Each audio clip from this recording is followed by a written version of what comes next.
Good evening, boys and girls. Today is Tuesday, August the 17th, 2021.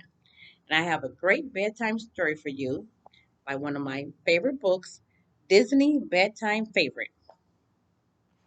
And one of the stories we're going to read is by Tangled Bedtime for Max. It's about a security guard who do not want to rest. He would like to patrol the streets himself. It doesn't matter how many guards is helping him. He would like to keep on helping out. It was a beautiful morning in Corona. Everyone was enjoying the day. Everyone, that is, except the captain of the guard, Maximus. Max was hard at work patrolling the streets for troublemakers, evildoers. Is it just me, or does Max look strange? Flynn asked Rapunzel as they strolled through the town. Rapunzel studied Max.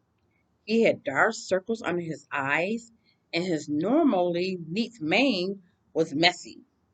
You're right, she said. He looks like he hasn't slept in weeks. Flynn and Rapunzel found Max second in command and asked him what was wrong with their friend. The captain has been so worried about doing a good job. The guard said that he hasn't been sleeping.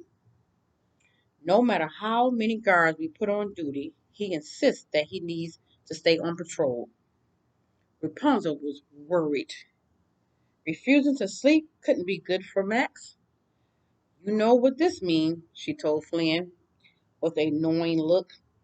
Plan time, Flynn asked. Plan time, Rapunzel agreed.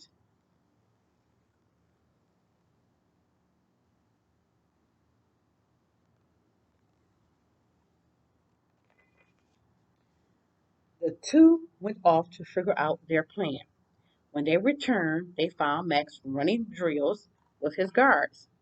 Max, Rapunzel cried, I can't find Vasco anywhere. Can you help me find him? I'm afraid something might have happened. Max puffed out his chest. He was on the case. He started to sniff the ground, searching for the charmeleon's scent. Flynn and Rapunzel followed Max all around town, but Vasco was nowhere to be found.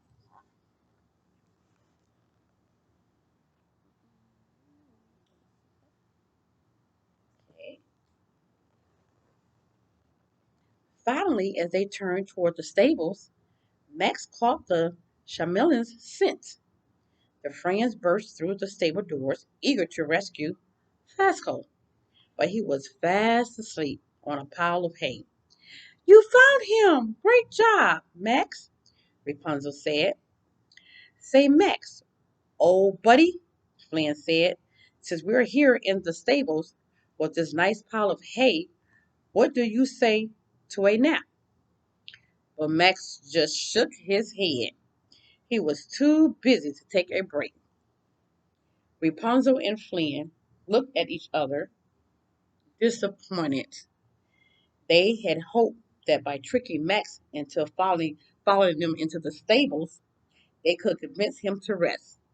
But it looked like they were going to need another plan. Luckily, Flynn was on the case. A little while later, Flynn and Rapunzel found Max inspecting ships that had just arrived at the harbor. Max, all the apples have been stolen from the orchard, Flynn shouted. Max knew he had to do something. He couldn't let a thief get away on his watch. He raced toward the apple orchard, his friends close behind.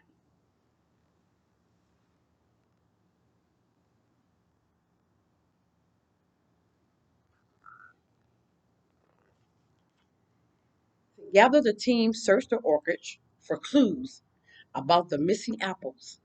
Soon, Max spotted some footprints. He and his friends followed them back to the palace and into the kitchen, where they found piping hot apple pie. The apples hadn't been stolen after all. The chef had used them to make a special treat for the royal family's dinner. Apple pie, that's one of my favorite desserts also. I love apple pie, Flynn exclaimed. but it always makes me sleepy. Do you want to bite, Max? Well, Max just shook his head again.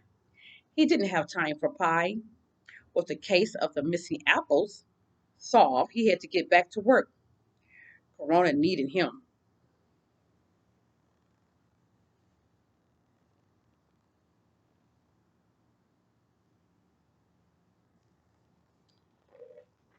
Disappointed, Flynn looked at Rapunzel.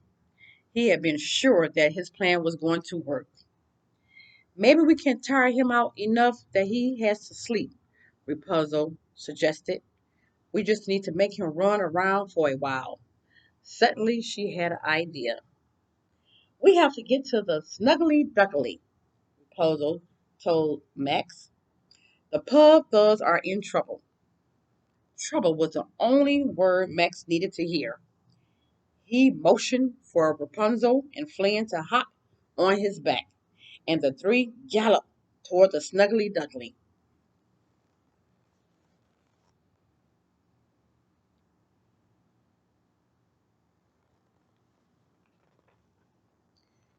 Mac burst into Snuggly Duckly.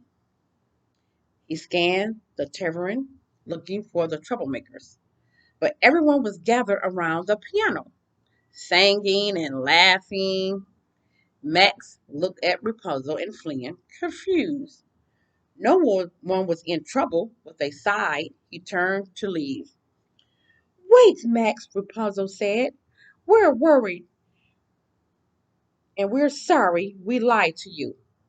We were just so worried. The truth is, we've been trying all day to make you rest. We were just trying to help Flynn. Added, you do need a break, Max, Rapunzel said. Can't you just stay for one song?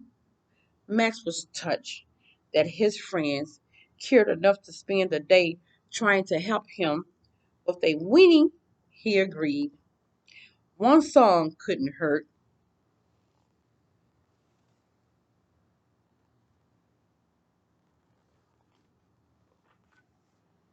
Rapunzel grinned and whispered something in Hook's hands in his ear. He nodded and then began to play quiet, peaceful lullaby on the piano. As Rapunzel sang along, she noticed Mac swaying to the music slowly. His eyes began to close. Soon Max was fast asleep. Oh.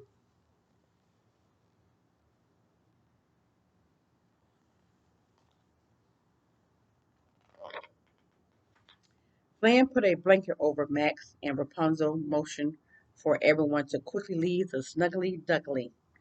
As the thugs quietly closed the door behind them, Rapunzel gave Flynn a hug. It had taken all day, but they had finally gotten Max to take a well deserved break.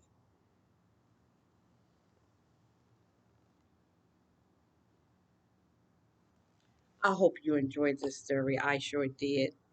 Those are some good friends of Max. They really cared about his rest. Do you have friends you really care about? If you do something nice. Until tomorrow, next time. Bye bye.